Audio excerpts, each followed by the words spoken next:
So I want to be really honest here.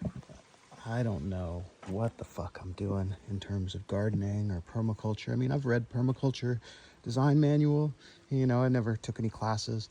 I've had gardens and done okay. I've, done some reading. I've you know, lived outdoors a lot. But as far as like actual gardening and, the processes and the techniques and all this stuff, I don't know. I just know I don't want to use a bunch of pesticides. I kind of want to use the land as it is, and I want to plant things that do well pretty much on their own without a huge amount of, you know, maintenance. So I've built this dam, and the point of the dam is like, one, to sort of control the mosquito population, but two, also to give water so that I can do the garden. And when I leave, I'm actually gonna like open up this little channel here, and I'm gonna run it down into the garden there. So it'll run along the edge, and hopefully keep the crops watered while I'm gone, because I'll be gone for a little bit, of course.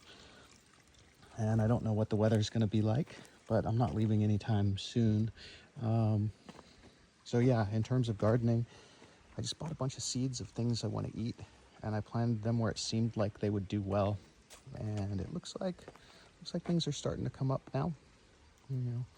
The big issue is going to be the crows and the snails and the slugs and pests, the aphids, things like that. But I've tried to keep this area here natural, although I did throw all these like little white flowers, the seeds out last fall. I can't remember what they were, but they're also supposed to discourage mosquitoes. So I threw them all around, and got some lemon balm that I've thrown around. But most of this area here is just where I've thrown the weeds, and I'm just kind of allowing it to go fallow. And this little baby doll head I found when I was digging out the dam. So it's kind of like a nice little mascot on top of the alien pagoda. The flower cart, I guess now, was over here buried under the mountainside with the barrels. And yeah, this stone path wasn't here. It's just stones that I've found in the garden, and I've used, some of them were really flat, some of them were not quite so flat, but this was an area that was marshy and wet last year when I got here, so I didn't really want to deal with that. Here I've got, perfect pohaku hiding here with baby pohaku on top. So it's always nice to have some pohaku around. These are some things that I pulled up in the other part of the garden. I'm trying to do a little bit of, hillside mitigation here.